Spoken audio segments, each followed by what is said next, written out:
Everyone, commerce अध्ययन में हमने प्रीवियस वीडियो में डिस्कस किया था आपके साथ कैपिटलाइजेशन। ओके, तो उसके मैंने थ्योरी पोर्शन डिस्कस की थी, मीनिंग के बारे में बताया था कि ब्रॉड इंटरप्रिटेशन क्या होता है और शॉर्ट इंटरप्रिटेशन किस तरीके से होती हैं और किस तरह से चीज़ों को समझा जाता है। ठीक है, किन टर्म्स में उनको यूज़ किया जाता है कैपिटलाइजेशन वर्ड को। आज हम इस कैपिटलाइजेशन को तो और अच्छे से समझेंगे, साथ में हम समझेंगे किसको, कैपिटल स्ट्रक्चर को। कैपिटल स्ट्रक्चर ये एक रिक्वेस्टेड वीडियो भी है, तो मैंने सोचा इसको मैं पहले थोड़ा सा समझा दूँ, फिर प्रॉपर मैं वीडियो आपके सामने लेकर के आऊँगी ताकि चीज़ें आपको इसकी मीनिंग, डेफिनेशन, कैरेक्टरिस्टिक्स भी पता हों। तो अगर हम बात करते हैं कैपिटलाइजेशन की, ठीक है, तो पहले तो थोड़ा सा अगर बिजनेस के टर्म में समझें तो सपोज मान लीजिए कोई कंपनी है जिनके पास कुछ इक्विटी शेयर्स हैं।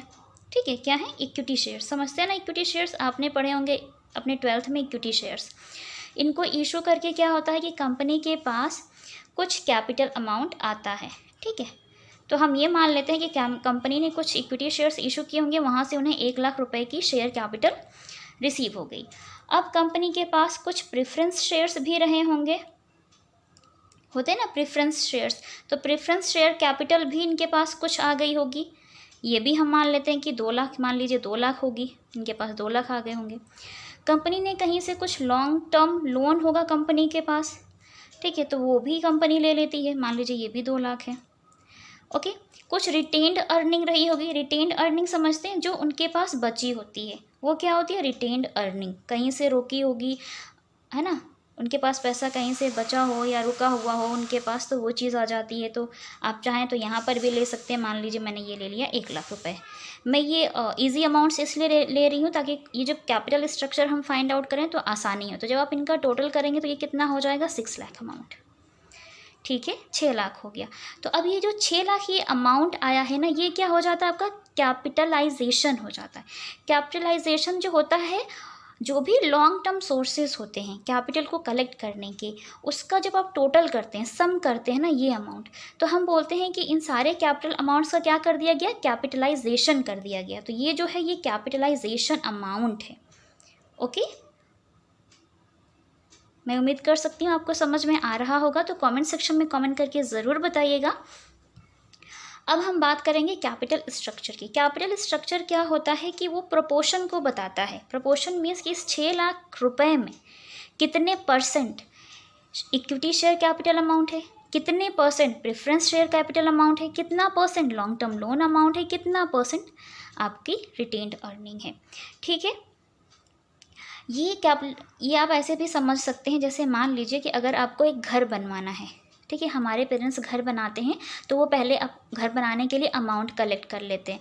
तो वो अमाउंट कैसे कैसे कलेक्ट करते होंगे, ठीक है, जैसे मान लीजिए पेरेंट्स ने क्या किया कि कुछ उनके पास, उन्होंने क्या किया कि कुछ ज्वेलरी रखी होगी उनके पास, तो हो सकता है उस ज्वेलरी को बेच करके, जो भी उनके पास ज्वेलरी है, गहने हैं सोने के या जो भी चांदी के, तो उनको से बेच करके कुछ पैसे कलेक्ट किए होंगे पेरेंट्स ने। ठीक है, कुछ लोन उठाया होगा बैंक से, है ना, लोन ले सकते हैं जो लॉन्ग टर्म होते हैं, 5 साल 10 साल में उसको वापस करना है, या जितने टाइम के लिए उन्होंने लिया। लॉन्ग टर्म का मतलब होता है कि 12 महीने से ज़्यादा उसका ड्यूरेशन होता है, ठीक है, टाइम पीरियड होता है। कुछ उनके पास अमाउंट रहा होगा, रिटेन्ड अर्निंग मीन्स जैसे कि बैंक बैलेंस हो सकता है या कैश फॉर्म में उनके पास रखा हो, है ना, रोक रखा हो, या फिर किसी और के पास उन्होंने रखा हो अपने पैसे। ठीक है, तो ये अमाउंट, तो उन सारे अमाउंट्स को जब आप वो ले करके आते हैं, जोड़ते हैं, तो वो बताते हैं कि हमारा जो हमने सारे अपने पैसों का जब पूंजीकरण किया तो इतना अमाउंट फाइंड आउट हुआ, टोटल कैपिटल पता चली उन्हें। ठीक है, कि इतनी पूंजी लगेगी, इतना कैपिटल लगेगा। ओके, समझ में आ गया होगा ये एग्जांपल। अब इसमें से अब हम पता करेंगे कैपिटल स्ट्रक्चर। जैसे कैपिटल स्ट्रक्चर मैंने बताया कैसे कैसे बनता है, कि कुछ अमाउंट वहाँ से लिया, कुछ अमाउंट वहाँ से लिया, फिर वो कैपिटल स्ट्रक्चर उनका रेडी हो गया। अब इसमें से ये जो 6 लाख है, कितने परसेंट आपका क्या है, ये है, तो ये कैसे फाइंड आउट करेंगे, तो ये 1 लाख अमाउंट ले लेते हैं, फिर जो टोटल आया है उससे डिवाइड कर देते हैं, ओके, मल्टीप्लाई बाई 100 कर देते हैं, तो हमें परसेंटेज पता चल जाते हैं कि कितने परसेंटेज आ सकता है। ठीक है, तो जब आप इसको कट करेंगे तो जो भी आपका आएगा वो हो जाएगा। अगर हम कर दें यहाँ पे 6 1 जा 6, 6 6 जा 36, तो यहाँ पे पॉइंट में आएगा। ठीक है, तो जब ये पॉइंट में आएगा तो हम ये बोल सकते हैं कि 16.6% है, या राउंड ऑफ करके 17% बोल सकते हैं कि ये 6 लाख में से 6 लाख का 16.6% इक्विटी शेयर कैपिटल अमाउंट है। ऐसे ही सभी को हम करके फाइंड आउट करते हैं और कैपिटल स्ट्रक्चर फाइंड आउट कर लेते हैं। तो ये कैपिटल स्ट्रक्चर बनता जाता है इस तरीके से। ओके, तो 2 लाख का फिर जब आप करेंगे तो जो अमाउंट आएगा वो यहाँ पर आ जाएगा। फिर वैसे ही एज इट इज़ करेंगे हम चीज़ों को। तो ये कैपिटल स्ट्रक्चर होता है। कैपिटल स्ट्रक्चर में प्रोपोर्शन को बताता है कि टोटल कैपिटल अमाउंट में से एक पर्टिकुलर इक्विटी शेयर कैपिटल है तो वो कितने % है उस टोटल अमाउंट का, इस कैपिटलाइजेशन अमाउंट का। ठीक है, मुझे यकीन है आपको ये सारे पॉइंट अच्छे से क्लियर हो गए होंगे कि क्या है कैपिटलाइजेशन और क्या है कैपिटल स्ट्रक्चर। तो कैपिटलाइजेशन क्या होता है? जब आप सारे कैपिटल अमाउंट्स का टोटल कर लेते हैं, मीन्स लॉन्ग टर्म सोर्सेस जो होते हैं कैपिटल को कलेक्ट करने के, उनका जब टोटल किया जाता है तो उस अमाउंट को हम बोलते हैं कि कैपिटलाइजेशन कर दिया गया सारे अमाउंट्स का। फिर जब परसेंटेज में फाइंड आउट करते हैं तो उसको हम बोलते हैं कि ये कैपिटल स्ट्रक्चर है, मीन्स यहाँ से इस सोर्स से हमें इतना अमाउंट या इतने % अमाउंट रिसीव हुआ है। क्लियर हो गया होगा, मुझे यकीन है। मैं अच्छे से अगर समझा पाई हूँ तो कमेंट सेक्शन में कमेंट करके ज़रूर बताएं।